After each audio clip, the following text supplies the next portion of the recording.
Hello and welcome to the Porcelain Dawn channel.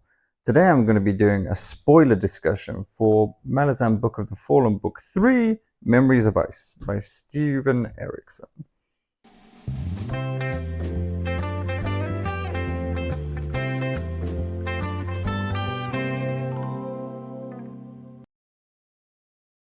Hello and welcome to the channel. This is going to be my spoiler discussion for Memories of Ice, the third book in the Malazan Book of the Fallen series by Steven Erikson. Now, if you haven't read this book, please go away and read it. You should. It's a masterpiece. And then come back. But if you have read it, check out my spoiler-free review that I've already done a couple of days ago on the channel, as I will discuss. I have discussed a few things there that I won't be discussing here. So check that out and then come straight back. But if you have seen that, welcome, and let's get straight into it. So, as with the other reviews that I've done on the Malazan series, the way they're structured has led me to do these spoiler discussions based on the narrative threads, and that's how I'm going to continue today. So the first narrative thread I really want to talk about was Tok the Younger, and his journey. Involving Lady Envy, the Segule, Tool. Now, this was far and away my favorite narrative segment. It was really, really enjoyable. Tok was a character that was in the first book. He was a messenger, he was a Malazan soldier, he was also a spy and working for the Claw, so he sort of had mixed loyalties. He had a few interesting moments, but overall he wasn't a character that pulled me in all that much. Now, that was nothing, not that there was anything wrong with him, anything that uninteresting. It's just that compared to the other characters that were in the first book, he was slightly less engaging for me personally. So yeah, he wasn't high on my list of favorite characters, but I didn't hate him either. But in this book, he was developed further, and we get to see a bit more of his character, good situations, bad situations, how he interacts with people, completely different, you know, strong, weak, old, young, etc. And it was really, really well done. And this narrative arc in this book of it was really enjoyable, especially the first part. It was like a road trip, almost, with a few peculiarities, but you know, the way they get to know each other, the interpersonal relationships, the dynamic, the growing pains, etc. I found that part really enjoyable. I found all the characters in this really enjoyable. I really liked Tool. I loved Lady Envy. I thought she was great. I thought she was the most inhuman person ever, because she's a demigod, or daughter of a demigod, or at the very least an ascendant. She's been alive a very long time. She's very powerful, but also she's so very flawed. You know, she's very vain. She's very petty, and she's prone to pouting, if you believe it, which I really found enjoyable to read. The Segule also, I talked about in the second review, I believe, how Steven Erikson is great at developing secondary and tertiary characters to give them a fullness and a lifelike feeling. And the Segule are a perfect example of this. In the spoiler-free review of the first book, I talked about the economy of writing and the economy of writing a three-person punitive army. And that is true, right? In a three-person punitive army, it tells you so much. You know, either the civilization is mad or the civilization is extremely powerful. The fact that they send in 3 people to an unknown continent to punish a city or a city-state is great, or a person of a bit great strength. It tells you that they are not to be messed with, and they're very serious and somber people. Which is true, and you learn that from a very small sentence. And Steven Erikson is great at that, great at doing economy of writing, saying so much with so little. I mean, the books are almost 1,000 pages, so he's also great at saying a lot with a lot. You know, he has very verbose sections where they're very, very deep and word heavy and amazing, but also it's balanced and aided to get through the pacing of this book with these little nuggets where he gives you a little. He sparks your imagination with a few words, which was really great. But yeah, the Segele were very, very well written, very, very well fleshed out, whether it's from the little interactions with them or how people talk about them behind their back or describe them, things like that. That really gave you a sense that they were a lot more present and a lot more fleshed out than they actually were. Because when you go back and think about it, there's almost nothing or very little to them. Just because there wasn't, you know, there wasn't that much text dedicated to them. But when you're reading it, they're fleshed out as much as they need to be, and they feel really, really like you can see their character and their civilization, even though it's not been described. It's really helps him. I think Steven Erikson's biggest strength is his world building and the realism of that and the depth of that, and that is done through little nuances like this, making all the secondary and tertiary characters and all the secondary and tertiary civilizations, all the far off civilizations, giving them a realness and a truth that is tangible and that very, very few people manage to pull off, certainly to this degree of intricacy and depth. It's really, I think, like, he has a lot of talents, but I think this is the primary one. It's just so, so well done. Anyway, this whole narrative thread I really, really enjoyed. About halfway, or just after halfway, I think Tok decides to leave and thinks it would be in the best interest of his mission to join the Teniscauרי undercover. I think he's used to being a spy. Teniscauרי and the Panyan Domain I'll get into later in this video, but he joins the Teniscauרי, and that turns out to be a horrible mistake. You know, with the cannibalism and whether he's starving to death and thinking about cannibalism, the morality of it, etc. And then when he gets caught and taken to the Panyan seer, and she gives him to the Kachin Chamail. I say Kachin Chamail, but it could be Kachin Chamale, but that sounds suspect. So I'm going to stick with my first one and be willing to be proved wrong. So the Kachin Chamail matron, and she basically like hugs him so tight that she grinds his bones into paste, and then he gets healed, although healed badly, so he's malformed, and then they do it again, and it's just so dark and tough and miserable for poor old Tok. It's viscerally painful to read, you know, the poor guy. And then it has one of the sweetest moments, a very inconsequential moment that doesn't add anything to the story, but it just, at the same time, it adds everything to the story. The little moment where Tool becomes not human. I don't think they're humans. They're like primogenitors for humans, so humanoid. Becomes humanoid, becomes living again. And then he goes and sees Tok, and he says, you know, he says hello, etc. And he doesn't let Tok know it's him. But the beauty of that scene is that when he's a desiccated ruin of a living corpse, more or less, he seems so cold and so dry, no pun intended. And yet this little action shows that he kept his realism, he kept his truth, his sentimentality, even if it was buried very deep, and that casts a whole nother complexion on the Telanimas, their 300,000 year struggle, and what was done for them by Itkovian. You know, it was a little nothing scene, but at the same time it was everything, and it was so touching on many, many levels. So that was really, really nicely done. Yeah, and this whole arc was just, it was really, really great. I really loved it. And again, another part of the economy of writing is when, and knowing how to balance your story, is when Tok is captured.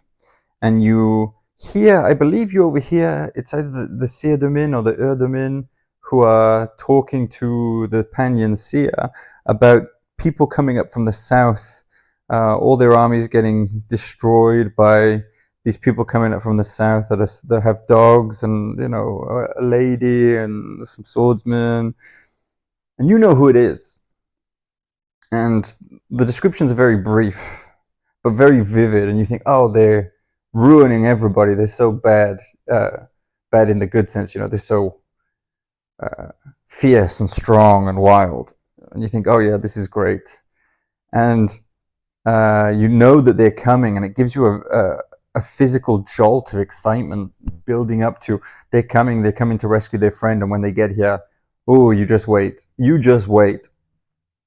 And it's done so minimally, uh, but at the same time, it's done in the perfect way, because if we were to have described the battles, it would have been great. It would have been fun. It would have been nice to see. But there's so many battles, such rich action scenes in this that are so long that another few wouldn't have changed anything.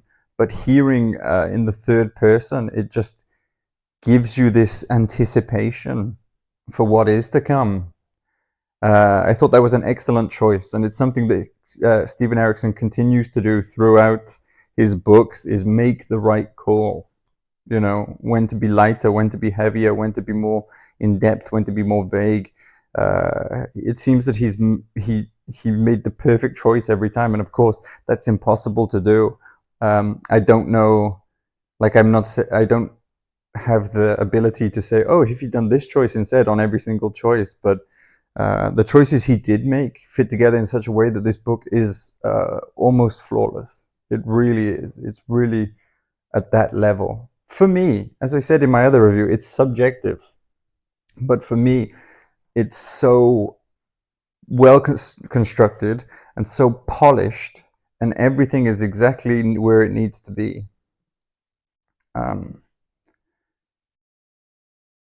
It's astounding. And before I go on to the next point, I just want to quickly mention that I think the second book, Dead House Case, technically is a better technical achievement, just because the pacing and the structure of the story meant that the pacing was so crucial, because it couldn't be allowed to drag, even though there were vast periods where less was happening. And I feel like the pacing needed to be dialed in such a way, and it was balancing on such a tightrope, that to get to the end without ever losing any steam was a hell of an achievement. Whereas this one is so jam-packed. The pacing is good.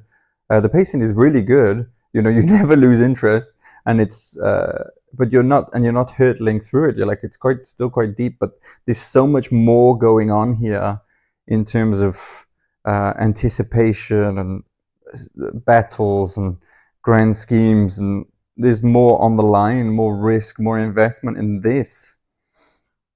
So I feel like the pacing was less complex.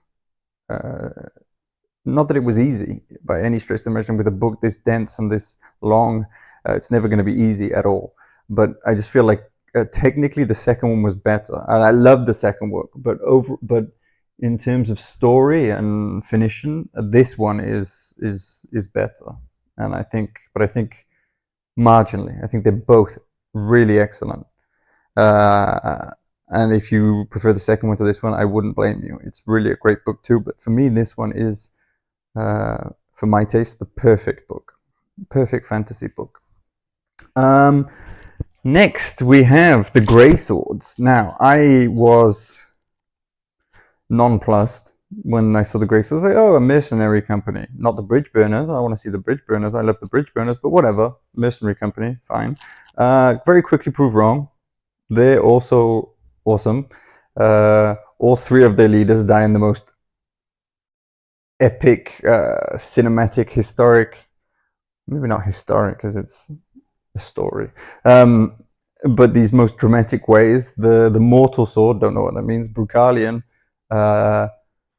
rides into a trap, knowing it's a trap, fights to the death, gets killed, gets met by Hood, Death, personally, because he was such a bad ass, and yeah, that was awesome. And then Carnadas heals somebody with the last of his strength, so he dies also heroic too. And then Itkovian dies like Jesus. He dies like Jesus. I'm sorry to say it for Jesus fans out there, or Itkovian fans, but he dies to take on the memories or pain or sin of the Telani Mass. It just had so many like Jesus vibes for me. Not that that's a knock against it, nothing wrong with it. It just felt very Jesus-y. And it was so epic and so huge in scope that it almost became meaningless to me. It was so large and unfathomable what he was doing. Like, I intellectually understood it, but the scope of it was so incomprehensible because it was just so big. 300 years of memories and suffering just taken on him. Like, you can't get your mind around that because it's so big. It was only when um, it was added to by the cairn when he died, and when Itkovian died, and then the Telani Mass, and people who wanted to pay respects to Itkovian came and put little things on his grave that gradually built it up to a cairn or like a shrine. And the Telani Mass would bring, like, they would have like a lucky stone or a bead or an arrowhead or something they had an attachment to, like a child almost, and they would put it down. And this, again, it said so much with so little. They'd been alive, fighting this undead, fighting this eternal war for 300,000 years, more or less. I think I keep saying that number, but I think it's around there. And yet they've all carried like these things that they had attachment from their previous lives all this time ago, or previous relationships, or something that meant something to them, just a token of their humanity.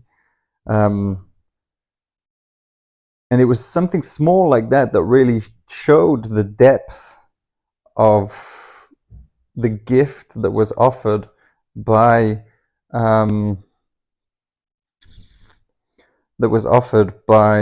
Itkovian. It was really, and it also showed the depth of the suffering and the depth of the gift, because it showed that they weren't these mindless fighting machines as they were seen. It's just been 300 years of war, may left them jaded a little bit, but they still had a sentimentality which made it so much more heartbreaking, their ordeal, and then heartbreaking with like tears of joy that they were finally released. The magnitude of that gift. So that was really well done. Really well done. Really potent. Really potently done. After you have Gruntle and Stony Monakis. Gruntle was fine. He was a caravan guard. He was great. He was a great. Yeah, he was great. He was fun. He was interesting. But Stony was the one that really was the most interesting for me in that group. Like Gruntle, he was sort of a disgruntled, caravan guard, stoic, tough, and then he, went through Kapustan. Some traumatic events happened, and then he became, the mortal sword of Trake or Treach, and then he goes to fight in like this Megazord, people tiger, at Black Coral, and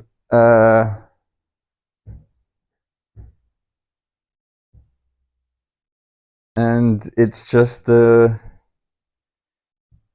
like Stony has more depth to her. She goes through more. It's tough, but how she deals with Gruntle and the events, Borchelin and Corbel Brooch, like she just has a bit more depth and a bit more of a interesting view on what she sees. So I found her very, very interesting. Borchelin and Corbel Brooch didn't really land for me. You know, I thought they would. I love necromancers, and when I first saw them, I thought, oh, great, but they were sort of a silliness, a comic relief that I didn't think was bad. It didn't harm the book. It's just, for me, it didn't offer anything. It didn't add anything to the story, and I don't know what they're there to do, and I don't know what they're going to do in the future. It was just, yeah, it didn't land with me. Didn't hate it, but didn't love it. Um, and this, but the scene in Kapustan where they're fighting and the building, it's so vividly described that I can still see now the building with Gruntle that he fought his way in. The walls are bulging with cadavers and corpses and blood, and I can see it now. It's so vividly done that you just think, whew. Anyway, I'll talk about Kapustan later. And then we have the Bridge Burners, another thread. Absolutely loved it.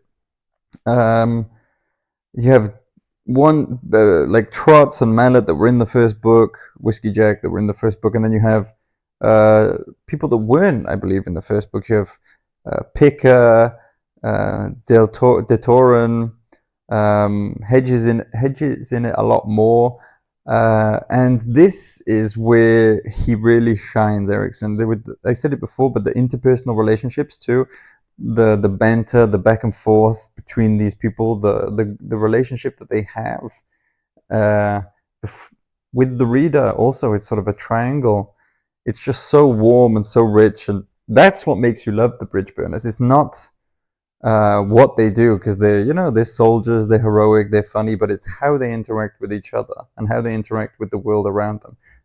That's what makes them so lovable, and that's what makes you love these books. It's this part which gives you that warmth, because like I said, the world building and the character work is excellent. I love it. But what gives you that attachment rather than a level of wonder, but what gives you that attachment is these interpersonal relationships with these characters. And I'm going to go out on a limb and say these characters are better than the characters in the first book. Better realized, better written.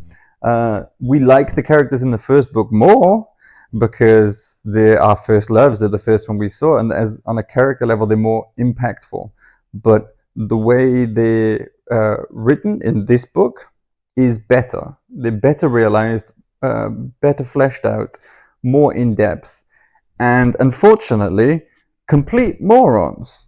They have a death wish, and it breaks my heart because they first in, first out. What's that about? Why'd you go into Black Coral like that?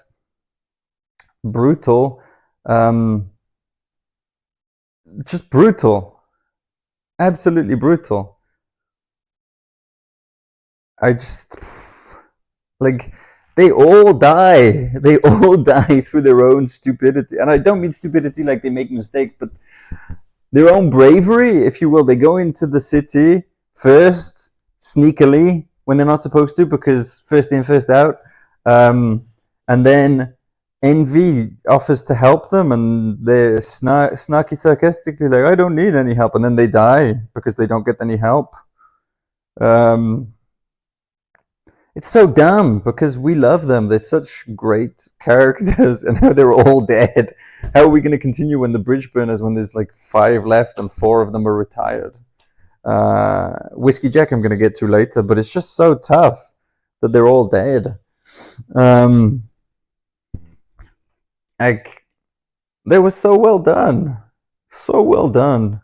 And up to here, the Bridge Burners were the main group, and Whiskey Jet was the main person, and both of them have been destroyed.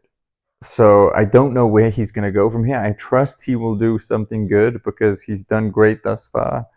But it's a brave Game of Thrones-esque move, killing all your beloved characters in the first 3 books. Next would be Silver Fox. Silver Fox I wasn't really into that much. Nothing wrong with her. I just found her a bit dour, a bit whiny. Not that I wouldn't be dour and whiny if I was killed and then had 3 souls, one of which was eternal, one of which was killed by the other 2, one of which was yeah, God. And then I was revived in a baby inside a mother that couldn't give birth, and then I was feeding off the life force of the mother whilst growing at a rapid rate, and then I was handed this undead army, and I had the responsibility for them who wanted to be absolved of their life and their mistakes. If I had all that happen to me, I would be pissy too. So I'm not saying it's not well realized. It's just it wasn't as engaging for me compared to the others. It was still good, still really good, but I just felt it less. The Teleni Mass I found very engaging.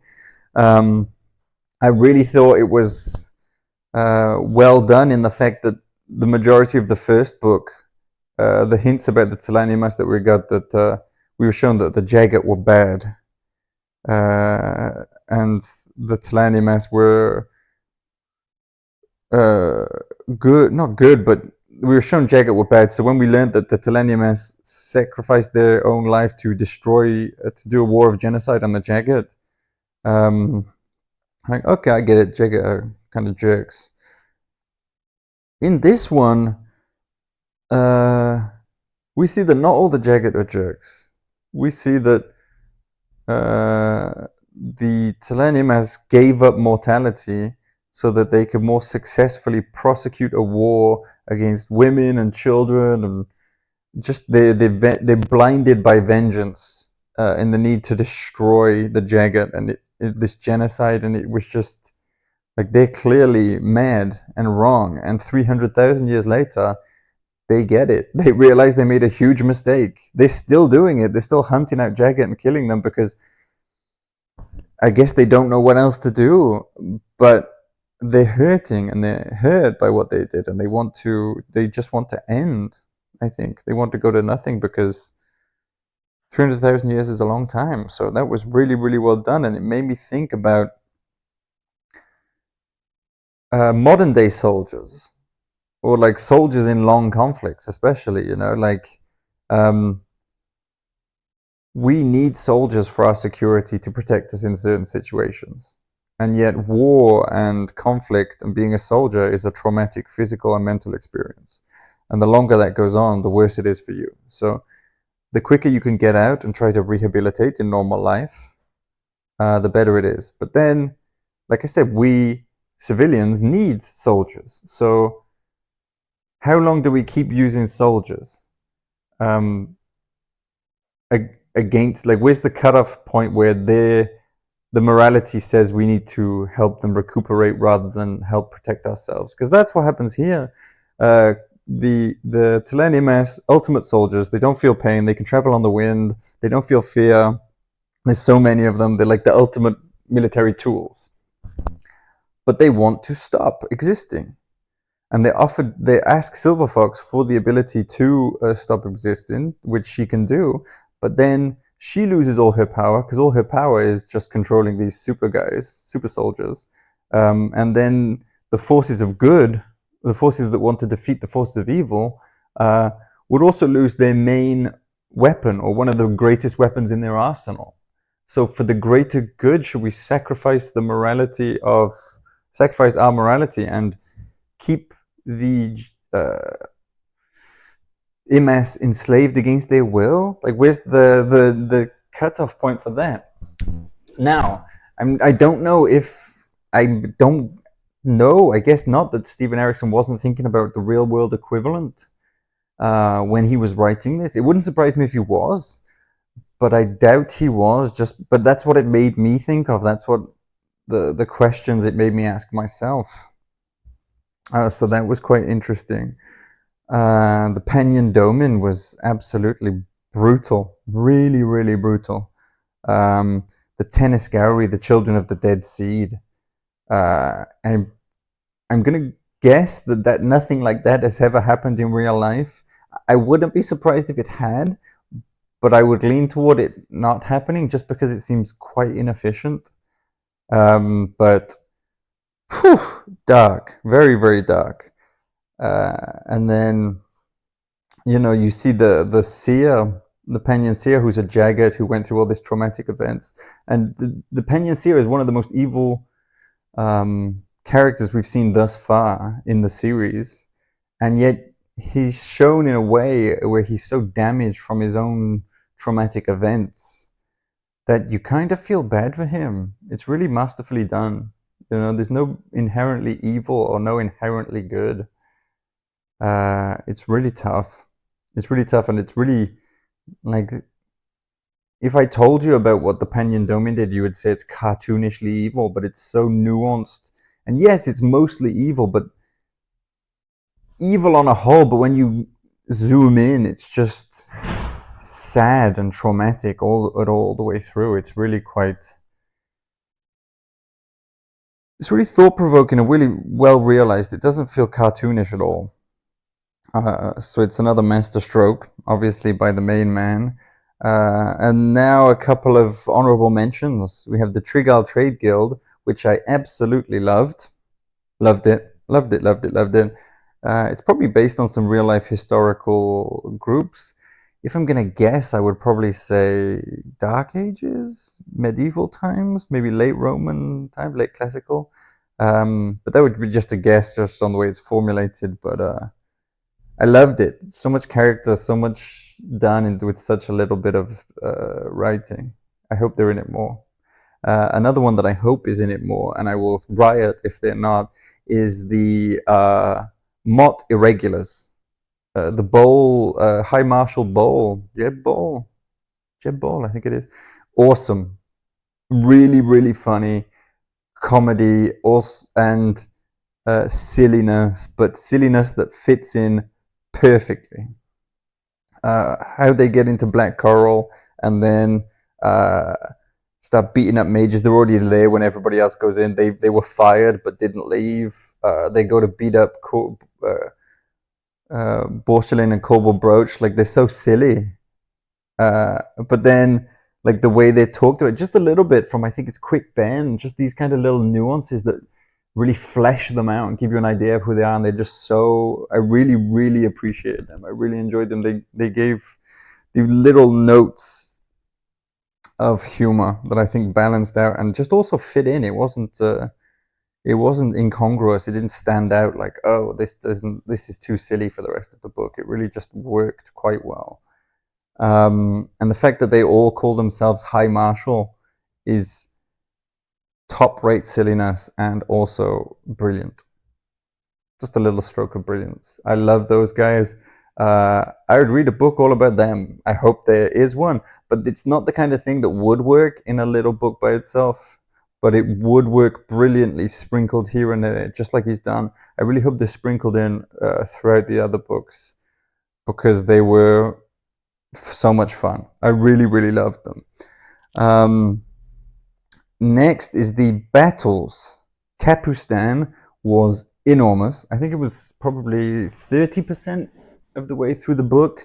You have this huge siege and this huge battle, hundreds of thousands. It's visceral, it's bloody, it's brutal, it's violent. There's loss and success and the whole gamut of emotions. And you think, whew, okay. And then you have Black Coral, which is like even bigger, even more emotional, even more of a roller coaster. I'm sorry, I keep calling it Black Coral, but is it coral? Black coral? Coral? Pearl? I had to look up the name again online, and I looked up Black Coral, but I'm not sure that's the right one. Anyway, you know the one. You know the city. And it's just even bigger, even more dramatic. More people you care about die. It's more the Kachain Chamel, the visceral violence. It's just so intense, so well done. The action is just keeps you on the edge of your seat, and it keeps you on the edge of your seat. And it could be 100 pages, and you're on the edge of your seat for all of the 100 pages. It's masterful. And last but not least, Whiskey Jack. Whiskey Jack gets, and it hits you right in the stomach like a gut punch that you did not see coming. And I should have seen it coming, because I'm not an idiot. And Steven Erikson hit me around the head with clues. He said 2 or 3 times, Whiskey Jack, Mallet said to Whiskey Jack, let me heal your leg. And Whiskey Jack brushed him off and said, I don't have time, or we'll do it later. At least 2 times. And Steven Erikson never gives us clues. And the foreshadowing is couched in shadows and whispers and all this stuff. And for him to do something which for him was very obvious, I should have seen it coming. But I didn't, because obvious for him is still very subtle for me. And then Calor being a jerk the whole time, everyone being a jerk the whole way, and everyone thinking, oh, he's a jerk. And then you think, yeah, he's going to get it. But then nobody's punishing him or whatever this point. So you think, oh, I guess that's just the way he is. No, that is the way he is, but he's a jerk. He murdered Whiskey Jack. Didn't see it coming. It hit me in the gut. I was so upset. And then the more I thought about it, the more I was upset, because you think about not just Whiskey Jack, but all the people that love him. And Corlat, they paint the picture of the Teestandi who are fighting these wars because they have such an ennui, so they have no reason to live, so they're searching essentially for a reason to die, a way to die nobly, something to keep them busy whilst they're waiting to die. And then Corlat falls in love with Whiskey Jack, so she really has a reason to live. And then, 2 weeks later, he's killed brutally. And you just think, geez, that's so... The more you think about it, the sadder it is. It's just so heartbreaking. But then it got me thinking also about Anamanda Rake, like this event. What does it tell us about Rake? Because Rake is always the mystery man in all the situations. After this happens, he tells Corlat to go and get Calor.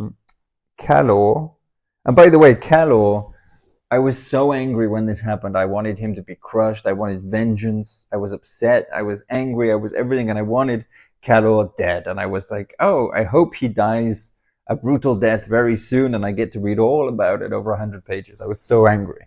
Anyway, Rake sends Corlat to go and get Calor and says, bring him back. He deserves Dragnipur, which is the sword that swallows souls. But then that got me thinking, is Rake so inhuman that he doesn't lose his temper? Because he had moments with Whiskey Jack where they bonded and had a friendship that you don't seem to see with other... you don't see him having with other people. Even Caladan Brood, they have this partnership for centuries, it seems, but he didn't have the moments of warmth, excuse me, at least that we see that he had with Whiskey Jack. So when Whiskey Jack gets killed, you would assume somebody like Rake of this nth degree power would lose their temper and go smash Calor, and that was what I hoped would happen, but then he doesn't.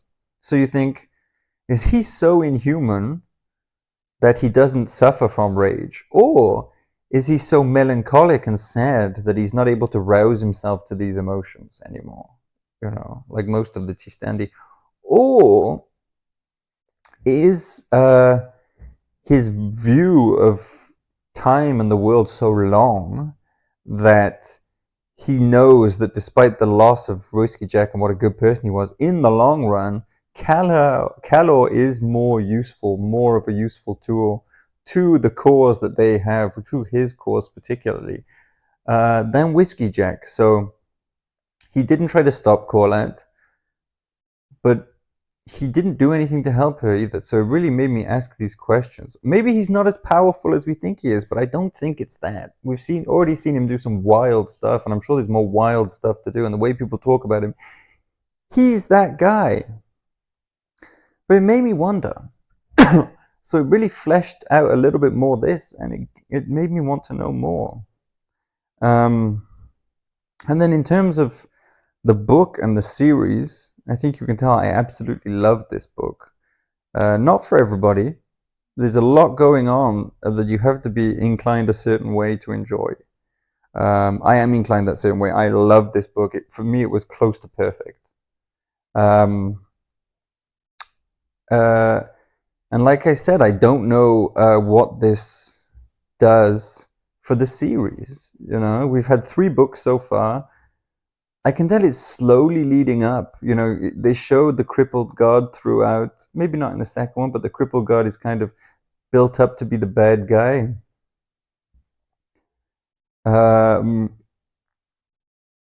But how, I don't know. What's going to happen, I don't know. Whether this is a side quest, I don't know. Like, I loved it.